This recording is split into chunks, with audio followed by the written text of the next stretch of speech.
कर्नाटक, जिसे भारत के सूचना प्रौद्योगिकी क्षेत्र के केंद्र के रूप में जाना जाता है, हाल ही में ईसाई और मुस्लिम विरोधी गतिविधियों का केंद्र बन गया है। हिंदू समर्थक भारतीय जनता पार्टी, जो राज्य में शासन करती है, ने हाल ही में ईसाइयों को लक्षित करते हुए एक धर्मांतरण विरोधी कानून पारित किया है।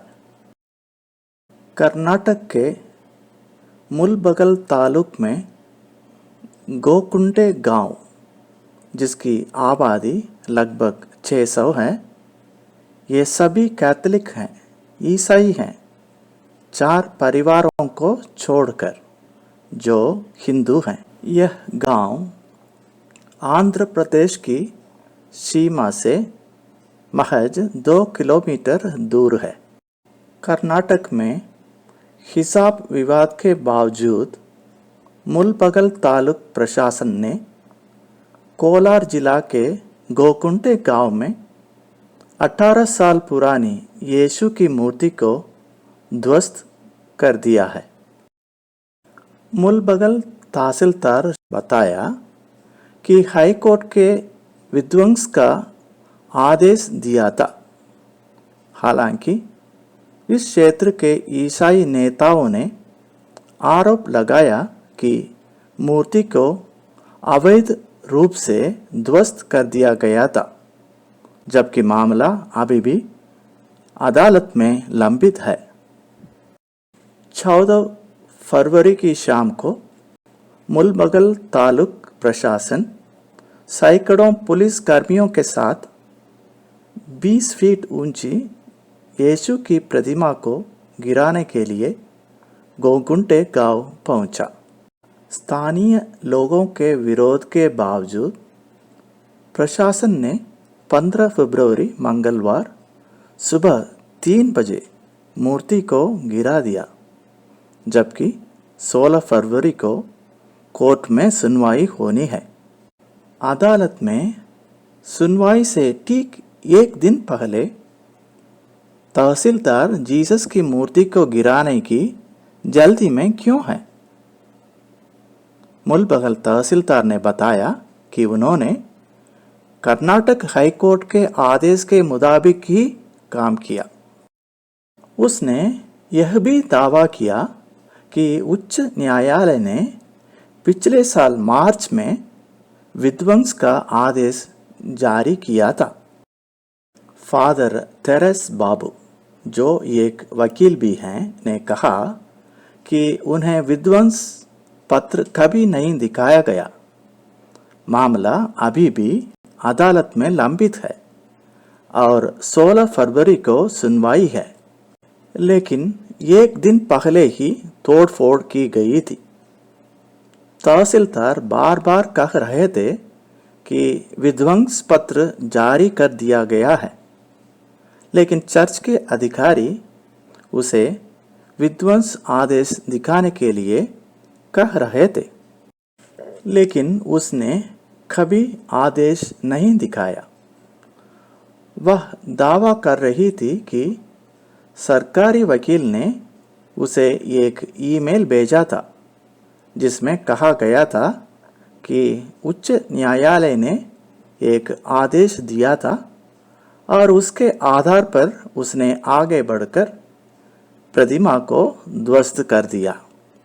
चर्च का तर्क यह है कि उन्हें न तो सूचित किया गया और न ही अदालत के आदेश या इस संबंध के निर्णय दिखाया गया। चर्च द्वारा मूर्ति को सुरक्षित रूप से हटाने और उन्हें सौंपने के अनुरोध के बावजूद तालुक प्रशासन ने इसे ध्वस्त कर दिया और ट्रैक्टर में ले गया। लगभग 14 छोटी संरचनाएं थी और एक मेहराब को भी ध्वस्त कर दिया गया था।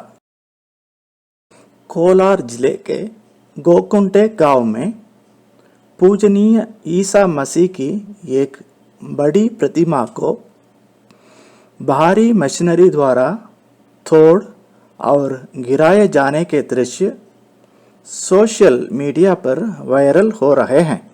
यह दृश्य ईसाइयों और अन्य लोगों के लिए परेशान करने वाले हो सकते हैं जो पूरे देश में प्रार्थना करते हैं और आस्था के प्रतीकों का सम्मान करते हैं।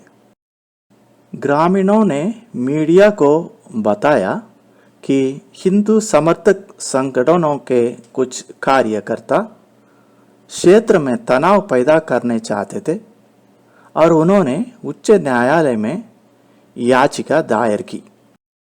कर्नाटक में कैथोलिक धर्माध्यक्षों ने मीडिया को बताया कि ईसाइयों पर बढ़ते हमलों का ताजा उदाहरण ईसा की प्रतिमा की विध्वंस है। कोलार, जो कि बेंगलुरु के आर्च डायसिसी के अंतर्गत आता है, राज्य की राजधानी बेंगलुरु से लगभग 65 किलोमीटर उत्तर पूर्व में है। उन्होंने कहा, विध्वंस का वीडियो व्यापक रूप से प्रसारित किया गया था और हिंदू समर्थक सरकारी तंत्र द्वारा इस तरह के बार बार किए गए कृत्यों से ईसाई वास्तव में चिंतित और पीड़ित हैं। उन्होंने यह भी बताया कि हमें समझ में नहीं आता कि देश की 1.87% ईसाइयों से बहुसंख्यक हिंदुओं को क्यों डरना चाहिए। इस गिरजा को 1977 में सेंट फ्रांसिस डी सेल्स के मिशनरियों को सौंपा गया था।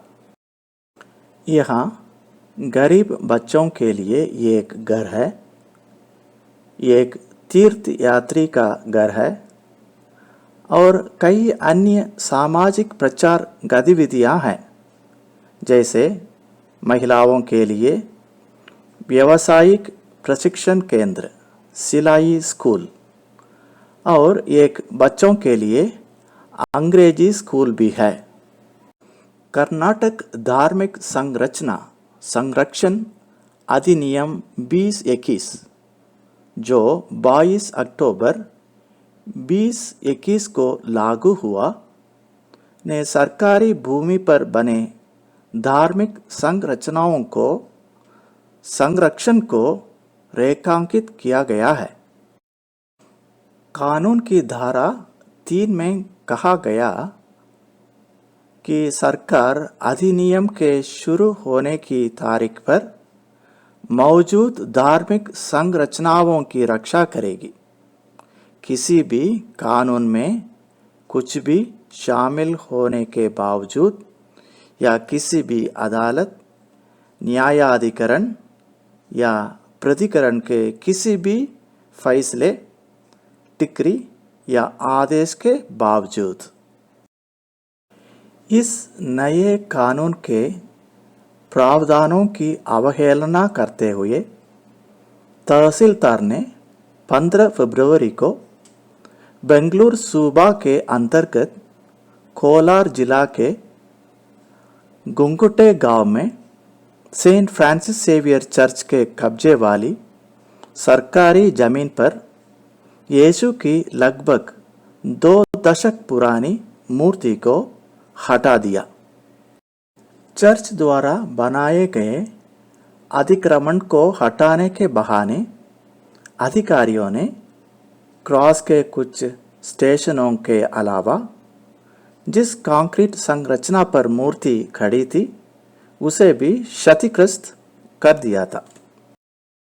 विध्वंस दस्ते का नेतृत्व करने वाले राजस्व अधिकारी आर शोभिता ने मीडिया को बताया कि प्रतिमा सरकारी जमीन पर बनाई गई थी, जो मवेशियों के लिए चरने के लिए आरक्षित थी।